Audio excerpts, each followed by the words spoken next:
comment créer une en-tête et un pied de page sur WordPress sans utiliser Elementor Pro. Donc on va se donner rendez-vous tout de suite donc sur mon tableau de bord et nous allons donc nous rendre dans Extensions.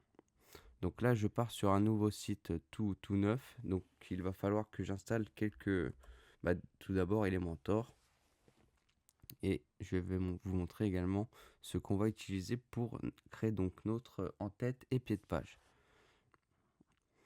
Donc vous pouvez voir ici, donc j'ai tapé Elementor dans la barre de recherche et nous allons pouvoir trouver Elementor Header et Footer Builder.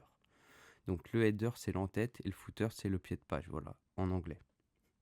Donc vous allez également l'installer et ensuite vous allez activer donc les deux extensions que je vous ai montrées.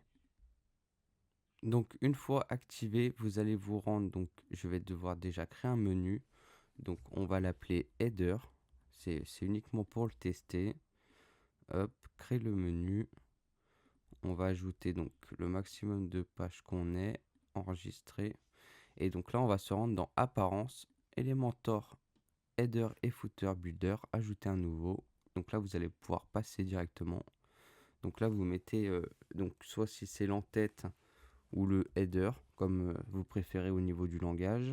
Donc là, vous sélectionnez en-tête dans le type de modèle et on va l'afficher sur tout le site internet. Donc là, vous allez pouvoir également ajouter des règles d'exclusion.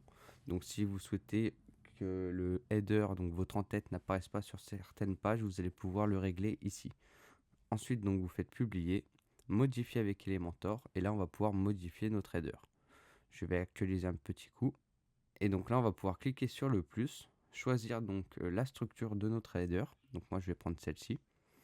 Ensuite, donc là, on va pouvoir mettre par exemple le logo du site internet. On va réduire un petit peu la taille de l'image. Et ensuite, là, on va pouvoir mettre donc notre menu, donc menu de navigation que vous allez faire glisser. Ensuite, donc nous allons mettre un petit peu plus de design dans tout ça. Donc on va mettre ça à gauche. Celui-ci, donc dans la mise en page, on va le mettre à droite. Donc là, on va pouvoir modifier donc le survol du menu si nous le souhaitons. Donc nous allons nous rendre dans menu de navigation, dans les styles, et là et donc là vous avez effet au survol du lien. Donc vous allez pouvoir mettre celui que vous préférez, donc par exemple souligner, et ça va le souligner. Voilà. Donc on va faire mettre à jour. Et ensuite, si nous allons sur notre site internet, nous pouvons bien voir que nous avons notre menu avec notre header qui va apparaître sur le site internet. Donc maintenant on va faire la même chose, mais pour donc le footer, pardon. Donc ajouter footer, donc sur tout, donc avant le pied de page, ou donc pied de page pour notre cas, parce que vous avez également plusieurs onglets. Donc tout le site, publier. On le modifie avec Elementor. Là, on choisit une structure, donc par exemple celle-ci. On va pouvoir mettre donc les liens des réseaux sociaux, par exemple ici, en plus petit, comme ceci. On va pouvoir donc également le mettre à gauche. Ensuite, on va pouvoir venir prendre pour le copywriting et les mentions légales, etc. Donc là, on va mettre un petit éditeur de texte, par exemple, où vous allez pouvoir mettre ce que vous souhaitez. Ensuite, donc on va le centrer quand même pour que ça soit un petit peu plus joli.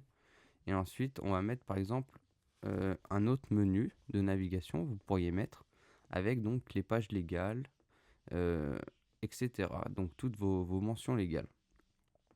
Ensuite, donc là, on va le mettre à gauche, à droite, pardon.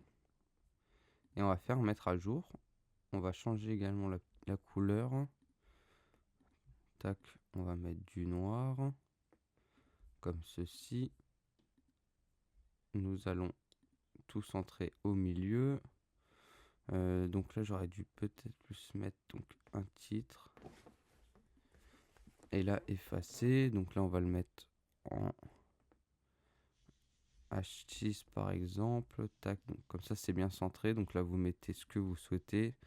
Et on va le mettre en blanc. Et donc là, on pourrait mettre n'importe quoi. Donc ensuite, si nous retournons donc sur notre site internet, nous pouvons voir que nous avons bien le header et le footer qui ont été créés, donc l'entête et le pied de page. Donc voilà, ça sera tout pour cette vidéo. J'espère qu'elle vous aura plu. Je laisse un lien dans la description pour vous proposer mon accompagnement si vous avez besoin d'aide pour votre site internet. Donc n'hésitez pas à cliquer sur le lien en description et à réserver un appel.